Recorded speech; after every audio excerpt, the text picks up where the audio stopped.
Doctor Ambedkar அரசு சட்டக் கல்லூரி மற்றும் மத்திய அரசின் சட்டம் மற்றும் நீதித்துறை அமைச்சகத்தின் சார்பாக நியாய ஒலி என்கின்ற திட்டத்தின் ஒரு பகுதியாக புதுச்சேரி லாஸ்பேட்டையில் உள்ள செயின்ட் ஜோசப் ஆஃப் க்ளூனி மேல்நிலைப் பள்ளியில் நியாய ஒலி கிளப்பை துவக்கி வைப்பதற்கான நிகழ்ச்சி டாக்டர் அம்பேத்கர் அரசு சட்டக் கல்லூரி ஏற்பாடு செய்தது. இப்பள்ளியை சேர்ந்த 500க்கும் மேற்பட்ட மாணவிகள் இந்நிகழ்ச்சியில் பங்கேற்றனர். நியாய ஒலி திட்டத்தின் இயக்குனர் பேராசிரியர் டாக்டர் எஸ். ஸ்ரீனிவாசன் அவர்கள் இத்திட்டத்தின் முக்கியத்துவத்தை கூறினார். பஞ்சாப் மற்றும் ஹரியானா உயர்நீதிமன்ற ஓய்வு பெற்ற நீதியரசர் மாண்புமிகு கே. கண்ணன் அவர்கள் தலைமை விருந்தினராக கலந்து கொண்டு நியாய ஒலி கிளப்பை திறந்து வைத்து நியாய ஒலி திட்டத்திற்கான IEC பொருட்களை வெளியிட்டார். மேலும் அவர் தனது சிறப்புரையில் சட்டத்தின் முக்கியத்துவம் குறித்தும் அரசியல் அமைப்பு விதிகள் குறித்தும் சில முக்கிய தீர்ப்புகள் குறித்தும் மாணவிகளுக்கு விளக்கமளித்தார். Lordship has come all the way from Chennai to enlighten the young minds here with the fundamental knowledge of law. So how it is important and how it will be a part of your life and career. So you will know only when you make use of it. So this project has been given. I am here before you today to just share a few words about the Nyaya Oli project. And as I was explaining Lordship today morning, so what is Nyaya Oli? So Nyaya means justice and Oli means light, spreading. So justice must spread everywhere, and the light, when it is given, when it is switched on, it spreads everywhere and no space is with darkness. So justice must prevail everywhere in each and every part of human living and even other creatures living. So that is the very purpose of this Nyaya Oli project. So it was only Dr. Ambedkar Government Law College, which is a 50 years old institution, which has once got the project, has coined the name as Nyaya Oli and has also prepared a logo for that. And we have started the journey in the month of June, and we are going to end up by August by completing 50 schools and colleges. We will be completing 50 schools and colleges end of the August. That is, we have this project is about for 24 months.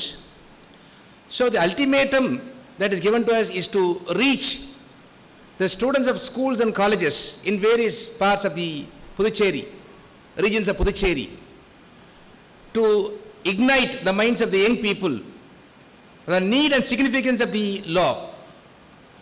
So as of now, you may not be able to understand that how much significant the law is, because you will be under the impression that studying law is a course.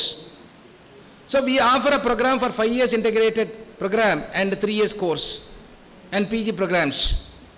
So this college has been run for about 50 years. We have recently celebrated Golden Jubilee celebrations in the 2022. So that is the legacy of our institution, which is offering a law course. But then these courses are offered as a degree who join the course. So you should not be under the impression that it is only for the law graduates to study law. Even other people have to study. So as far as the Puducherry is concerned, when a research was conducted, it is understood that legal literacy level as Puducherry has been not adequate. It is only satisfactory in the sense compared to other states. So resulting in more number of violations, resulting in more number of cases filed, resulting in more number of cases accumulated in various courts, and resulting in to find out the alternative dispute mechanism, because the normal courts could not dispense justice within the stipulated time. That is the reason where we have to find out ADR mechanism, alternative dispute resolution mechanism, wherein we try to resolve. And one of the aspect of that ADR is conducting Lok Adalat by Legal Service Authority. All that you will understand in the course of programs when it is continued for some time till the completion of the project. So this is the background of this project, where we are given a task to accomplish and see that the legal literacy level in Puducherry has been increased by reaching out the students and other stakeholders by way of various other programs, outreach programs. So we are not only coming to the schools and colleges, we are also attending the other categories as well. The fishermen is a category, the transgender is a category, the prisoners in the prison as a category, and SC/ST people as a category. So all these categories are being identified, and we reach out them and see that the fundamentals of law is brought to them, is made known to them.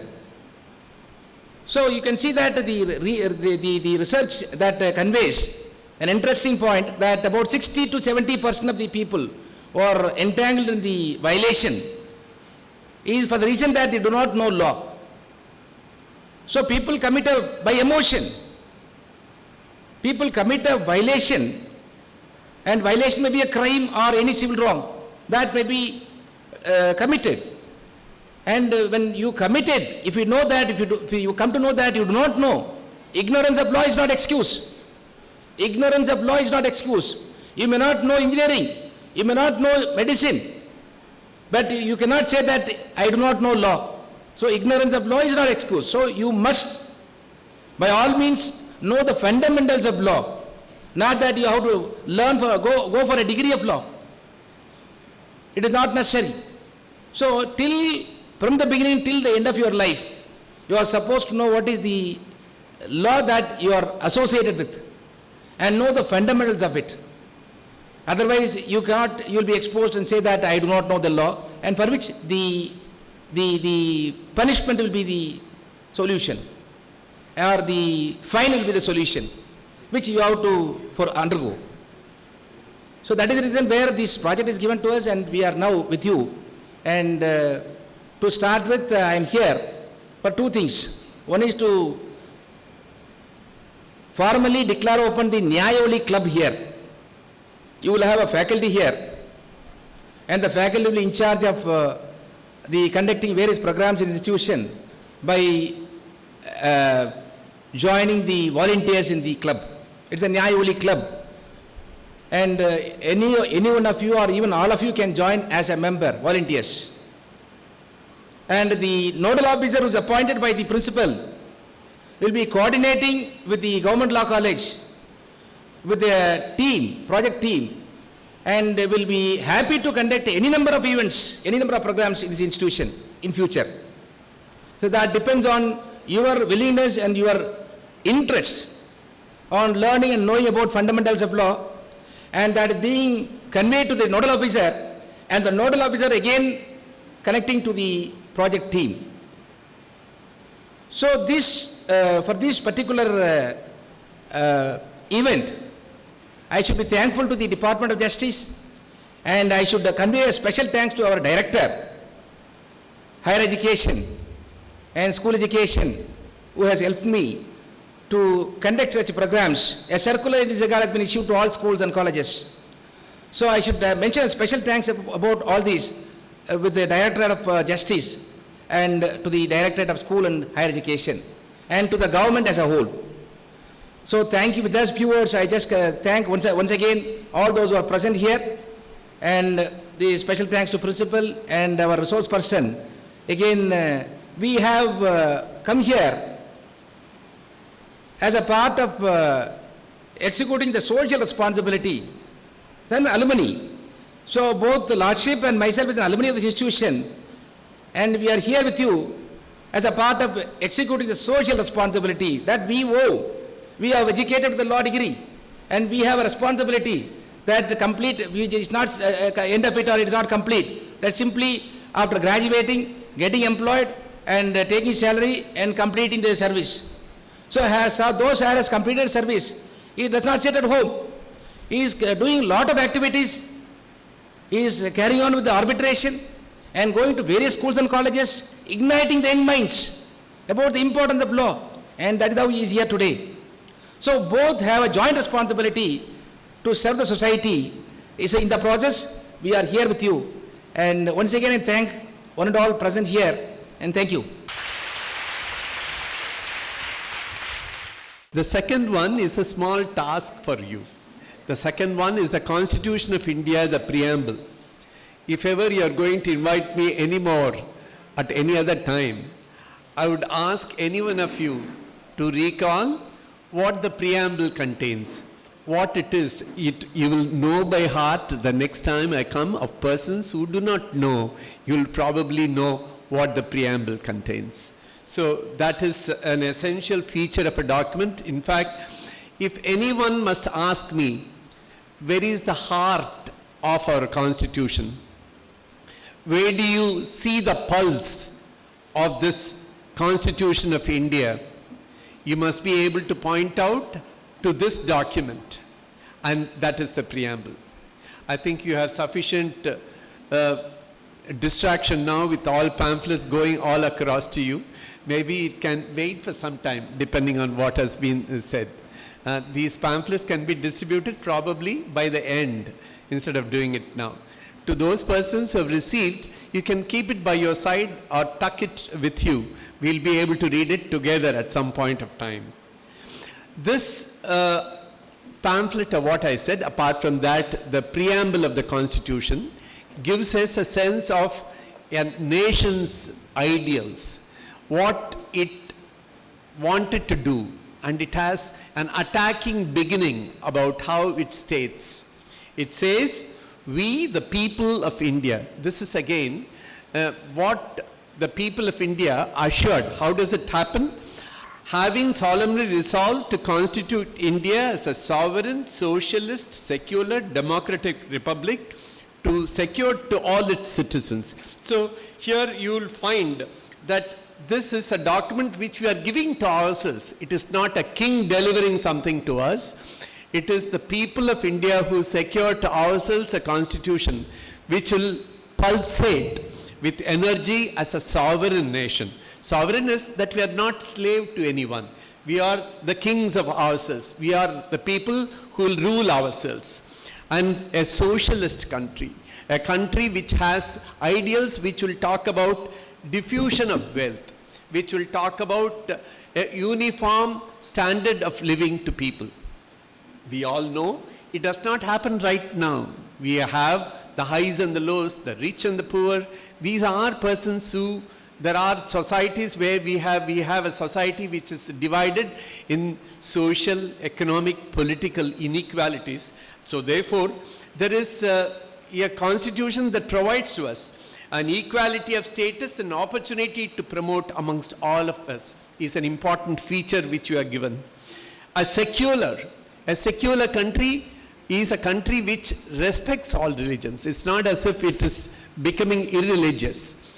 You come here to the school every day, you probably pray before Jesus, you pray to God, you pray to whatever deity you have in your mind. But that kind of a prayer, what we invoke, is irrespective of what faith we have in our personal, in our own hearts. We all treat every other religion equally, and that is secularism. Secularism is not merely something which is particular and peculiar to a person which will retain to himself, that it is the respect that we'll give to every other religion is how we understand secularism. Unless, unlike in the West, where their concern at all times was to keep religion separate from politics, separate from governance. For us in India, it was always at some point of time religiosity which was occupying public spaces. But then it should only be confined to our own faith and belief, and we must respect everyone else and every one other religion is what our secularism means here. A democracy we understand is that which we give to ourselves by a majority. A parliament which is run on a parliamentary democracy, we are talking about a democracy where representatives of people, we govern ourselves through how a majority decide. But then does it mean minority has no space? On the other hand, we have in our constitution special protection for minorities. Why would any protection be given for minorities? The answer is simple and obvious. Like it happens in our family. Who is the person who takes the most kind of protection in our family? The youngest person, isn't it? Because that person requires to be protected more. He does not know, she does not know how to take care of herself or himself. We have a rude majority, a large section of people merely muscling its way against a minority will be a dangerous thing. Therefore, we have assured in our constitution a right to administer educational institutions for linguistic minorities, for religious minorities, for minorities of different character. They will have a right to administer institutions of their own, education institutions of their own, such as what we have.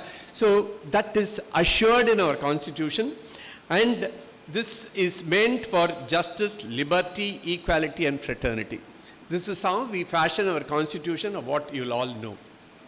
Apart from that is also a booklet which is given, which talks about, it contains various details. What are all the things which have come now recently? There are changes in law which have come about.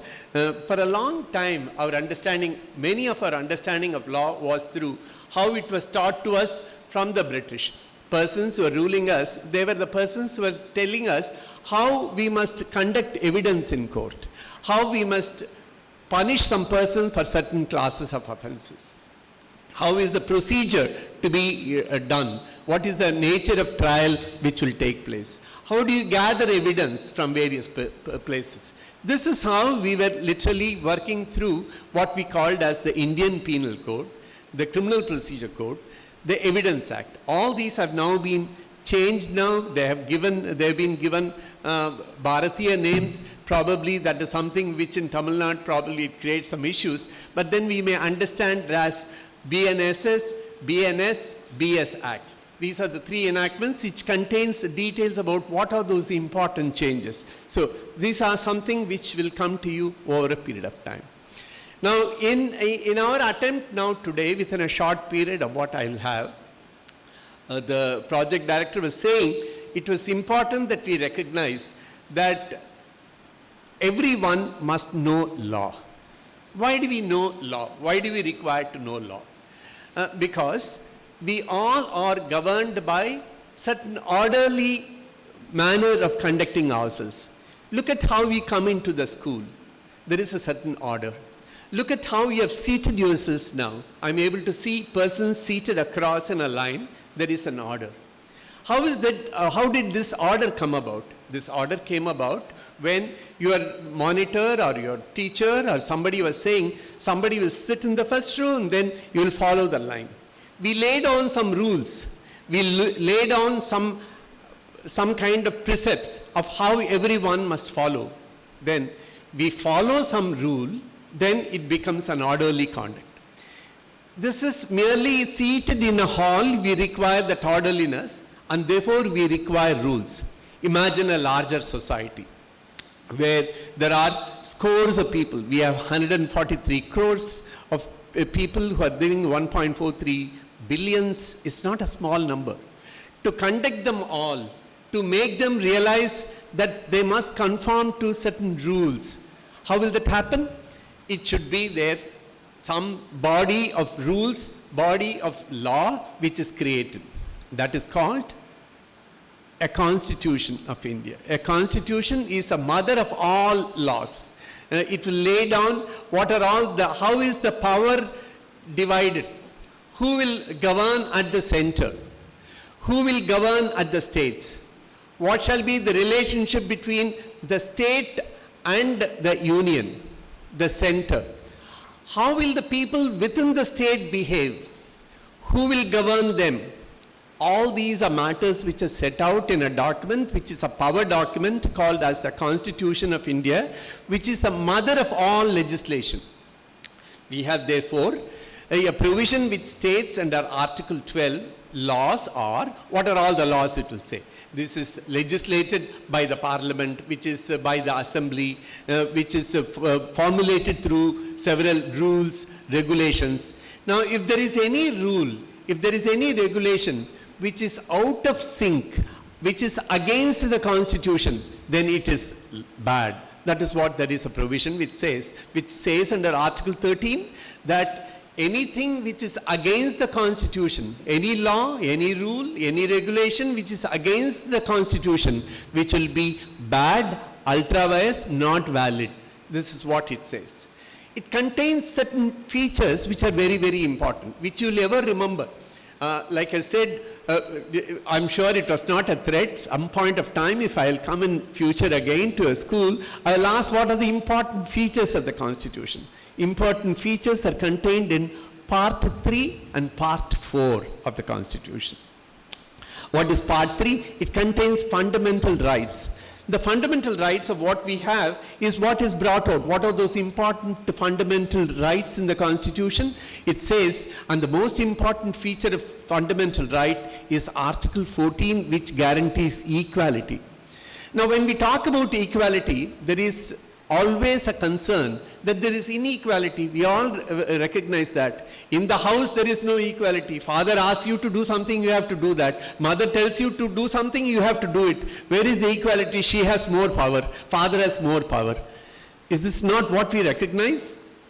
There is required to be some orderliness. There is required to be some manner of conducting ourselves, and therefore certain rules are made even within the family.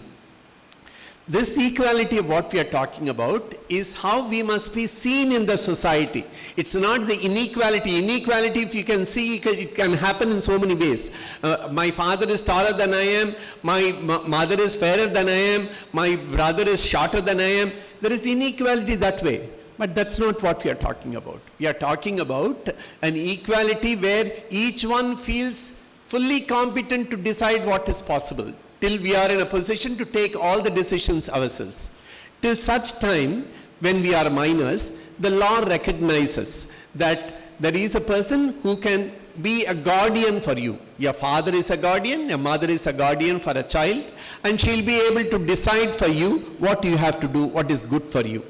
There is therefore no inequality there.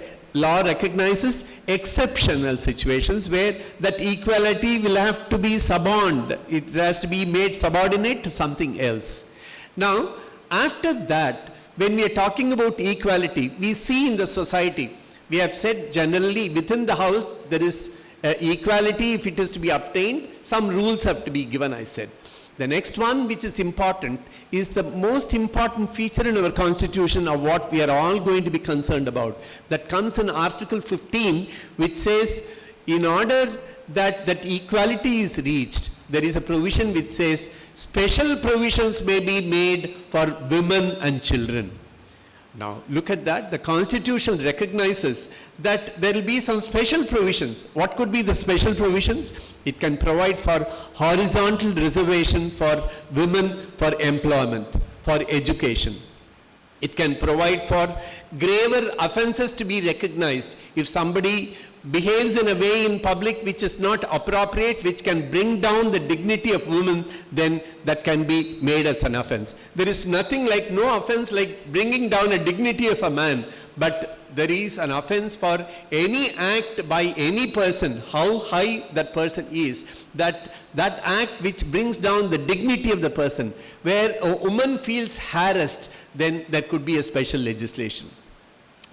This is a new norm which is coming about in the society, where we recognize women are the receptacles. They are the receptacles of honor in the society, and therefore they must be treated with honor. There must be special provision which will empower women in their conduct, and that will punish any person who tries to bring any dishonor to women. Not merely women, children. Many of you are children here, and there are offenses spelled out in various enactments. In fact, in this small volume, it does not contain everything, but then there are certain provisions which talks about sexual harassment at workplace. There is some provision which we will know what should happen, because you are all going to be soon women in place where you will work as you graduate, as you go out of your school, you will go into college, you will work more. What kind of protection do you have? What is seen as harassment? What is appropriate behavior in public place?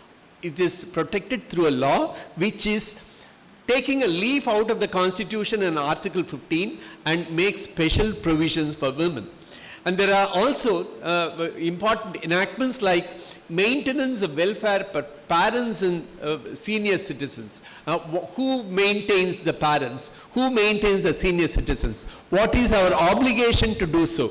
Those are provisions which are contained there. And then we have child protection laws, which are again exceedingly important, where there could be, they are protected, children are protected against offenses which are committed against them. It could be through a bad touch. We are all probably taught, most of you are now adolescents on the 9th, 10th, 11th. At that level, I'm sure you must have been taught in your classes what is appropriate touch, what is appropriate behavior, how should a child be treated. All these are important issues, and there are legislation which talks about it. Rights of children to free education is come about. This is another important article. I said 15, Article 15 is 1, 2, 3. You have in the Constitution of India several numbers. That's the same way as you have in your book chapters, 1, 2nd chapter, 3rd chapter, 4th chapter. The same way the Constitution contains parts. Part 1, Part 2, Part 3, Part 4. Part 3 is fundamental right. Part 4 is directive principles of state policy. Part 4A is fundamental duties. There are parts like this. Within each part there are sections, running sections that begin from Article 1. It is not called a section, it is called as article.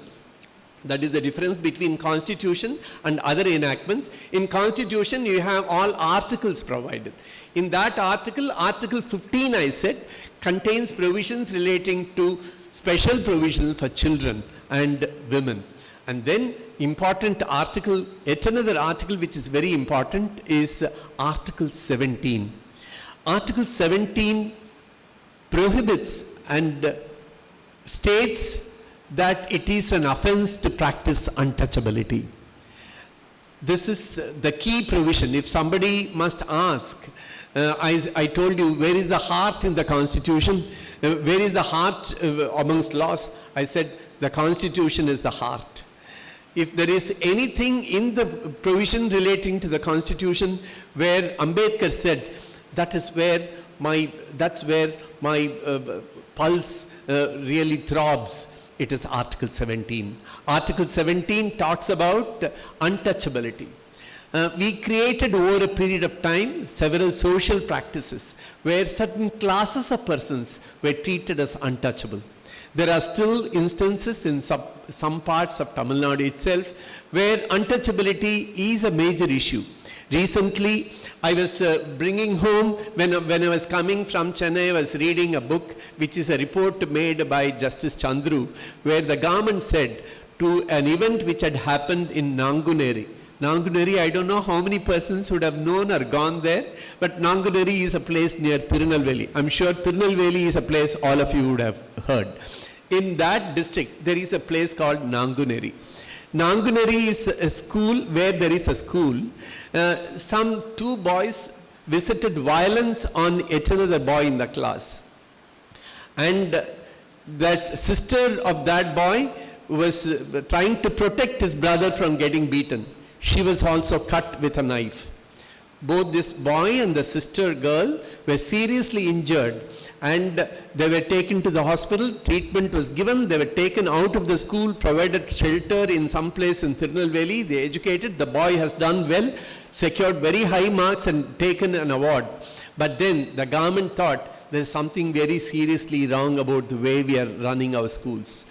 The way untouchability is practiced, the caste differences are known. That's a dangerous thing. I was, before coming here, I was speaking to your principal for a few seconds, and I was telling her about the deep concern that I have. The book that I was reading while I was traveling, and she was saying, to my heart content, she said, there is no such issue here in our school, sir. There is no untouchability. So wonderful. That is the kind of children that I address before me. I'm so thrilled and excited for you that you're all growing in an environment where each one of you sees the other as your own sister. That there is no one untouchable amongst us. There is a person only to embrace the other. There is no one untouchable. The most eminently touchable people are the persons who are around you. So kudos to all of you to behave the way you have done. And this was, however, a major concern. If there is one article in the whole of the Constitution, sometime later in a quiz or something where I'm sure the project director will think of organizing quiz competitions among school students to know how much of Constitution you have known, important features. I'm sure a question will be, where is the one article where there is an offense created and a punishment provided? There is only one penal provision in the whole of the Constitution, that is Article 17. That is what really concerned a lot of people who are right-thinking people, who found if there was one festering problem which was inhibiting India from progressing, if it was showing India in a bad light to a world of citizens and other countries, it is this practice of untouchability which is the most shameful, resentful practice which exists in our society. So, therefore, in what Justice Chandru had stated, several of suggestions which he had made, I just thought you should at least hear what it is. It may not be necessary in a school which does not practice any form of untouchability, but then it is important for us to know that there are very serious things which are happening around us. You will soon be out in a college. You will be soon out in a place for employment.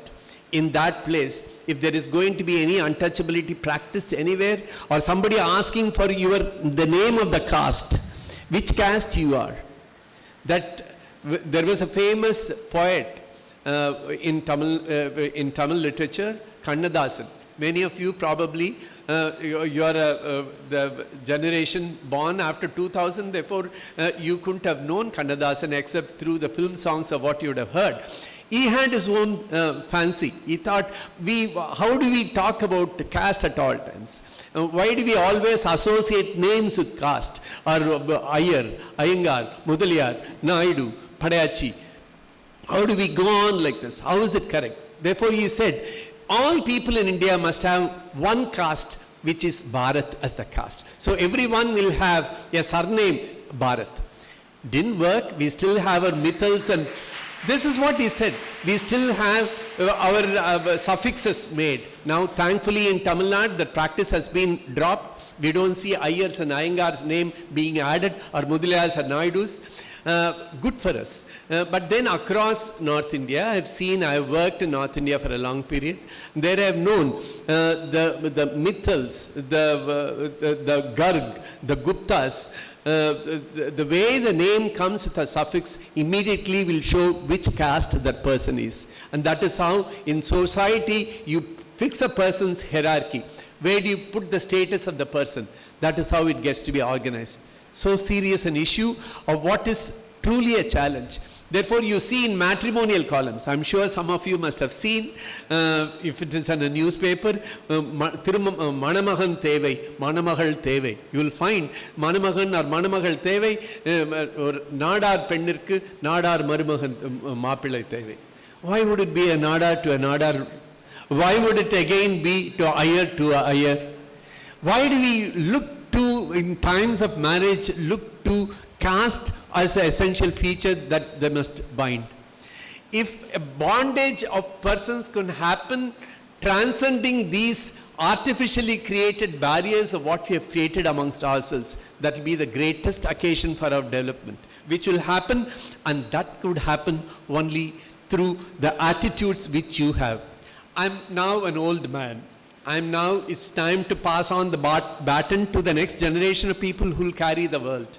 But then you are all the persons who are going to dream and make this India, and that dream can happen, and we can bring about a casteless society where Ambedkar in his book called as Annihilation of Caste, a small booklet which runs to about 36 pages only, or probably in a larger print about 100 pages. He wrote, if only there are intercaste marriages, this caste will be annihilated completely.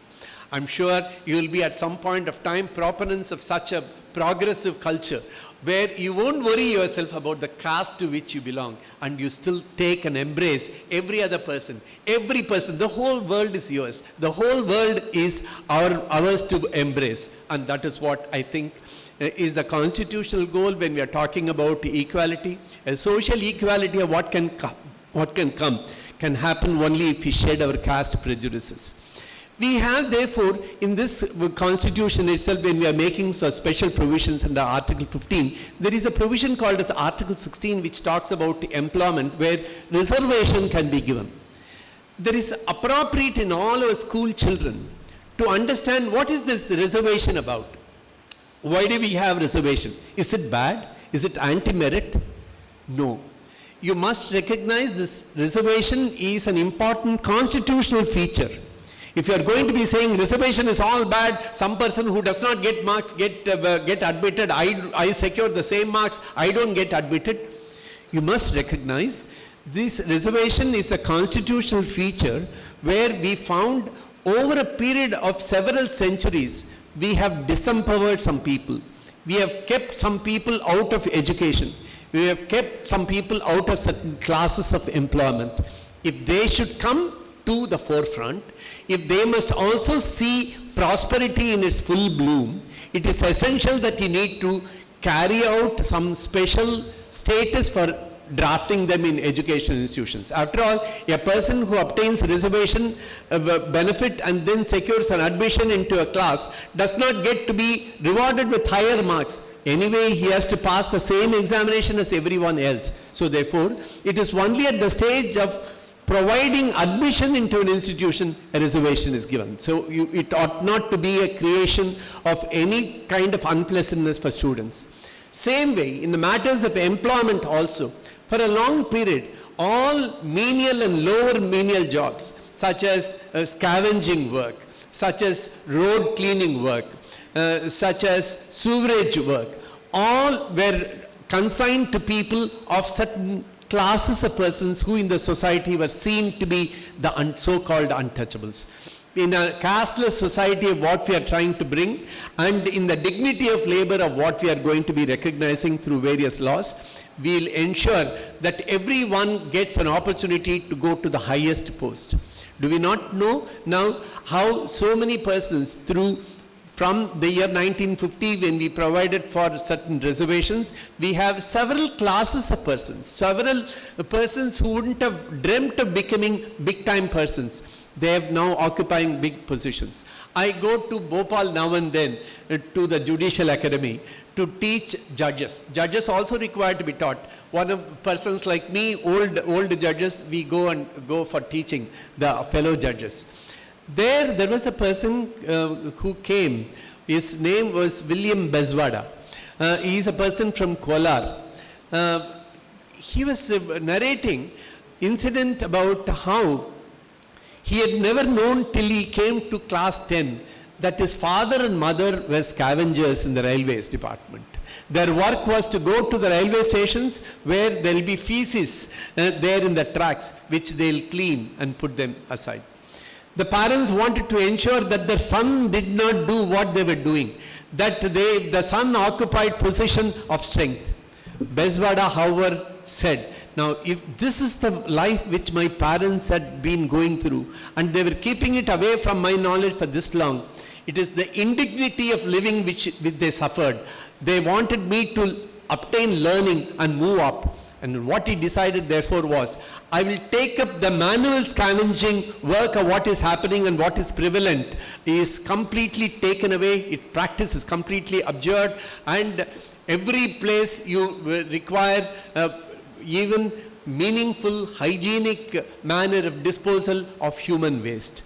So it so happened that manual scavenging, when he took the case to Supreme Court and said now manual scavenging is still prevalent in many states in India, and the government of India through the chief secretaries of various states, several of them said there is no open latrine in our place. There is no latrine where the feces is there. It's all washed. That's how we have. Then that was completely a lie, where several places there were open defecation was still happening. People were manually scavenging. Scavengers were there in villages. They were taking away human shit and then removing it. And he went with a team of persons and then with crowbars and then started demolishing constructions. Suddenly the police were suddenly surprised. How come people were there arriving in various places with crowbars? And he said, you have stated in the Supreme Court that there are no manual latrines, there are no open latrines. We are now demolishing them where existed. it is a big fight. So it's not a everything what social transformation of what we are trying to bring about will not happen unless big time decisions are taken. And those decisions are meeting people head on where they were resisting changes. So it is all in the context of Article 17 where I said Ambedkar thought that was where our heart pulsates, where our heart must really bring about some major changes.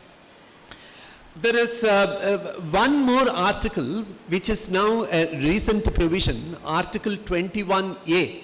This is something of what you will learn yourself. A free education now at the primary school level is now a fundamental right.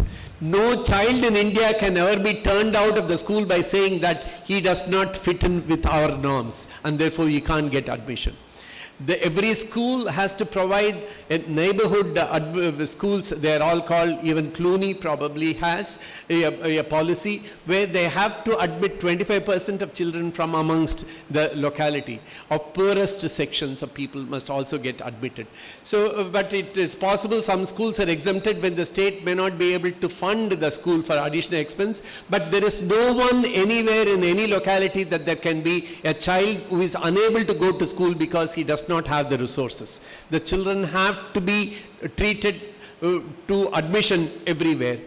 This Chandru committee which has gone into it has also stated that the caste names will go out of school. No school will hereafter be called with any caste suffixes anywhere. He said again, there are some schools where people wear colored bands in the hands to denote the caste that they have. They wear certain types of head marks to denote the caste of that person. All that should be taken away is what he had said. He said, many of the children from the lower strata of society, they are not given admission to science stream because the teachers or somebody says, now you won't be able to understand, math is very difficult for you, science is difficult, you take arts. These are persons who are unable to compete in medicine and engineering. Therefore, there must be reservation also in admission to science classes for persons who are economically and socially backward, is what the recommendation is. Many of these recommendations may not have relevance to you, but it is relevant at least for you to know that this kind of inequities exist, and if there are reservations made elsewhere, there ought not to be a scope for resentment at your turn. On the other hand, you should welcome them as important tools of social empowerment. I thought I must tell you three things for three different reasons. One is about some important changes in law which have come through apart from the Constitution. I already told you about some important legislation, more than 3 legislation I referred to you. Protection of women against domestic violence is one such. Sexual harassment, prevention of sexual harassment is another. And then POXO offenses where children, if they are treated in any way which is not appropriate, that will be a graver offense where special provisions are there. Spoke in the context of Article 15, special provisions which the government will make. Special laws, some of the laws are what 3 laws I will give to you. One is on a matter of succession. For a long period in India, women were discriminated from even inheriting property. Inheritance is that which somebody takes after a father or a mother dies. Mother dies leaving a property, father dies leaving a property. A daughter could not inherit it as a full owner. Only a male, a son could do that. For the first time, through a Hindu code which Ambedkar drafted, and in the year 1949 there was a big resistance before the Indian, before it became a parliamentary democracy.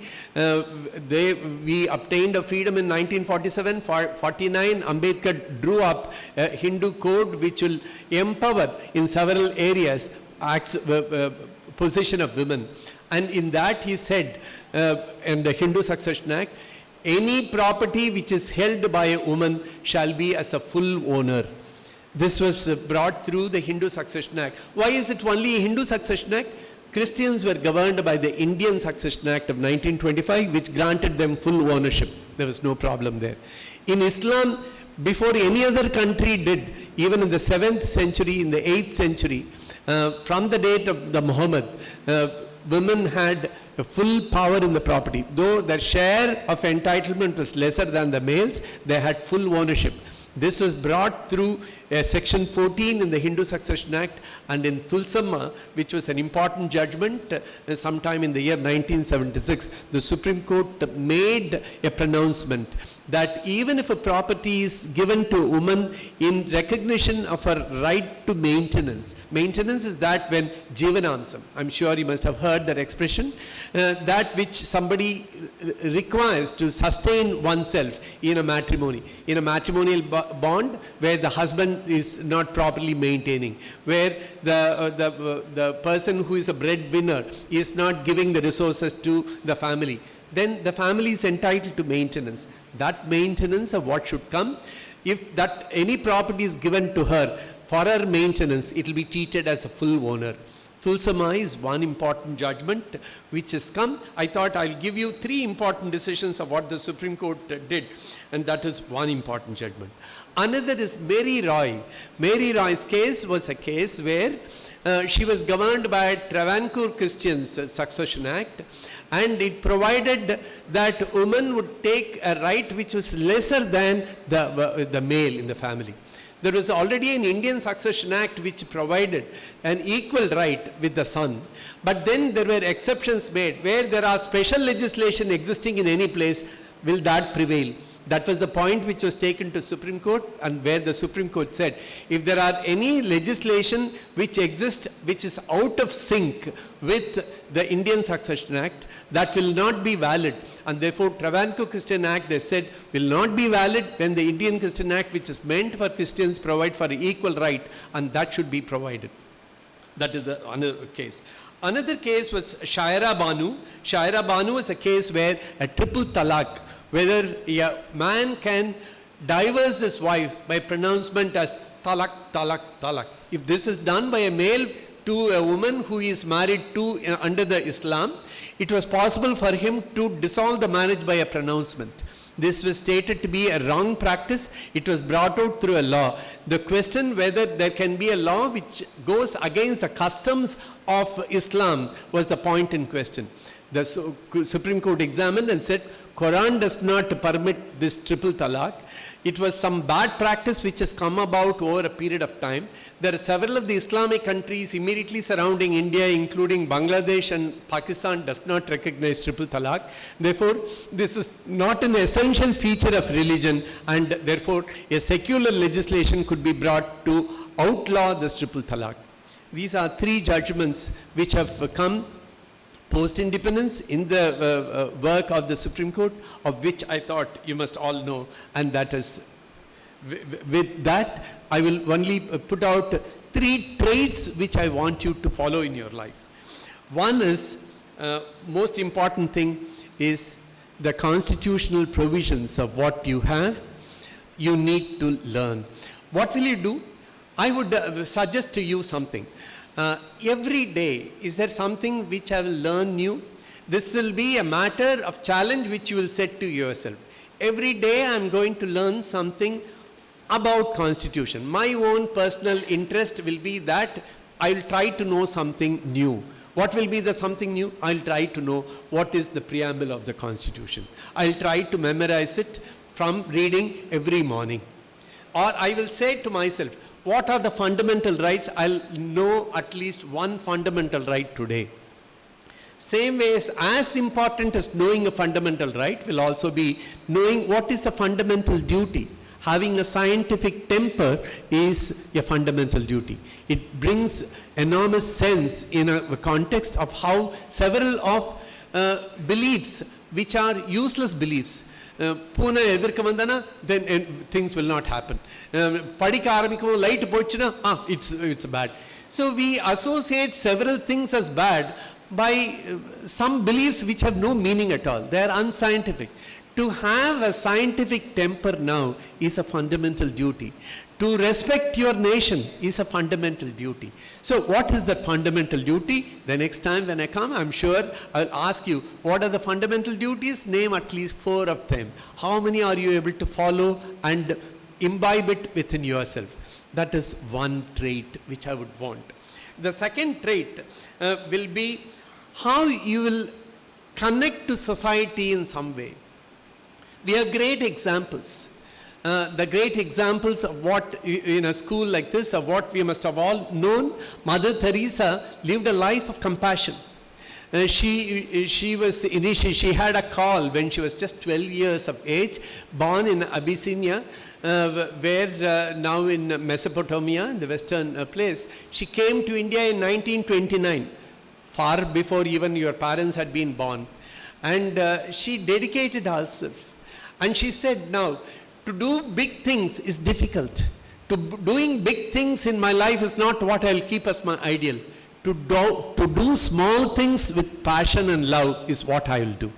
All of you will therefore identify some small thing which you will do in society, where you will treat with compassion persons. Make yourself a happy donor of something. You can do anything. You can probably drop a 50 paisa or 1 rupee coin if it's there, drop it down and then go. If there is some person, even need not be poor, if he sees it, he'll pick it up and then put it in his pocket, very happy. Will you find it exceedingly happy even when you're walking on the road, when you find something and then you are in a position to take it? These are all small acts of kindness. Do something. It need not necessarily be in terms of money. It can be anything. If you allow some imperfections to stay around you, that's fine. I get up in the morning, the bed is all disheveled. I go away immediately, brush my teeth and run out. Mother calls you and says, now, what have you done? You have not folded your clothes. Don't scowl at her. Yeah, you know that it didn't happen. Yes, I will do it. Then go there and do it. You don't do it all very fast and things. That there is a way to chill. Chilling is fine. The chillness of what you adopt in your life must be in some way spaced out. Everyone who is at all times hurried, carrying a pout in his face, no, that's not what is going to give you happiness. Be in a position to smile. Be in a position to take your walk slowly. Take a stride which is happy event walking. All that is fine in your life. That imperfection of what I am saying is, that which is imperfect ought not to be a matter of concern at all times. There are always some households where I have known, why have you not done this? Why is it not there? Why have you not folded it there? Why are the chappals outside? There will be umpteen things which somebody will say. You will receive it, don't scowl. Then take it in your stride. Oh, did I forget to keep it there? Did I forget to bring it in? I'll put it inside, ma. Or some mom is saying, no, you have not washed your clothes. What have you done? Oh, I'll do it now. Somewhere I was doing something else. It was going out of mind. I'll do it. So you accept your, what we learn in the field of conflict of what I am trained to do is never say no at the first place. Bring a no somewhere in between two yes. Yes, ma, I understand what you're saying. No, it was not possible for me to do it immediately. Yes, I'll do it immediately afterwards. So bring two yeses and then a no somewhere in between. Don't go with a no first. That imperfection to that extent is fine. So as I began, I asked your principal how much time I had. She said around 12:15 we can close, and therefore I'm closing with 5 minutes in place again for you to conclude with the rest of things. So to go back to where we started to sum up, we will know that Constitution is an important document for which I will try to know some provision. Ignorance of law is no excuse, and therefore I will try to empower myself through knowledge and law. Law recognizes certain important provisions for women and children. It is important that provisions are there in order to bring about equality. Therefore, I will accept in my scheme of things any reservation which is made for protecting those women and children. Found special provisions which empower women and children. Untouchability is some practice which I abhor. I will not allow this to fester my personal life. I will not allow caste suffixes to attach itself to me. I will not have any bias against any caste. Everyone is equal is what I live by. Right to education or what we obtain is that to be cherished. Therefore, we'll have all types of people coming into us. And quote and approaches have been over a period of time to bring about equality, and there are empowering decisions coming through across the religious divide in each one of them. I gave an example from each one of the societies, religious groups which were affected by judgments, where the court's concern has been to secure equality. And I talked about 3 traits of what we have, what we must cultivate. A cultivation of our learning to abide by law, fashion our life to abide by law. Connect to society in some way by your compassion. All that is relevant, I said. So there will be surely some time in future where we'll deepen our relationship, we'll deepen our connections. I'll be coming back to school at some time in future. I'm sure by the time I come back again, you would be a much more empowered person. Over to you.